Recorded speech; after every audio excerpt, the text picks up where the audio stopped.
ପ୍ରଧାନମନ୍ତ୍ରୀ ଆବାସ ଯୋଜନା 2 ହିତାଧିକାରୀଙ୍କୁ ମିଳିବ ପ୍ରୋତ୍ସାହନ ରାଶି। କଳାହାଣ୍ଡି ଜିଲ୍ଲା କେସିଙ୍ଗା ଏନ୍ଏସିରେ ପ୍ରଧାନମନ୍ତ୍ରୀ ଆବାସ 2ର ପ୍ରଚାର ପ୍ରସାର ଓ ଯୋଜନାରେ ଯୋଗ୍ୟ ହିତାଧିକାରୀ ଚୟନ ପାଇଁ କେସିଙ୍ଗା ବିଜ୍ଞାପିତ ଅଞ୍ଚଳ ପରିଷଦ କାର୍ଯ୍ୟ ଗୁରୁବାରଠାରୁ ଆରମ୍ଭ କରିଛି। ଏନେଇ ପୌର ପରିଷଦର ସଦ୍ଭାବନା ସଭାଗୃହରେ ପ୍ରଧାନମନ୍ତ୍ରୀ ଆବାସ 2ରେ ସଚେତନତା ଶିବିର ଅନୁଷ୍ଠିତ ହୋଇଯାଇଛି।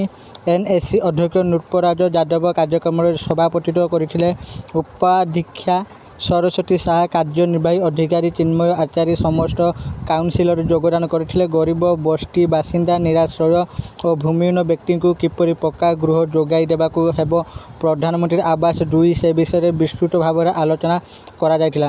ପ୍ରଧାନମନ୍ତ୍ରୀ ଆବାସ 2ରେ ସହାୟତା ରାଶି 2.5 ଲକ୍ଷ ଟଙ୍କା ସହ 4 ମାସ ମଧ୍ୟରେ ଗୃହ ସମ୍ପୂର୍ଣ୍ଣ କରି 20,000 ସରକାରୀ ପ୍ରୋତ୍ସାହନ ରାଶି ଓ 6 ମାସ ମଧ୍ୟରେ 10,000 ପ୍ରୋତ୍ସାହନ ମିଳିପାରିବ। ଏହି କାର୍ଯ୍ୟକ୍ରମରେ ପୌର ଯନ୍ତ୍ରୀ ନାରାୟଣ ମହାରାଣା ଓ ଅନ୍ୟାନ୍ୟ କର୍ମଚାରୀ ଯୋଗଦାନ କରିବା ସହିତ ମୋହନ ସାହୁ ଧନ୍ୟବାଦ ଦେଇଥିଲେ।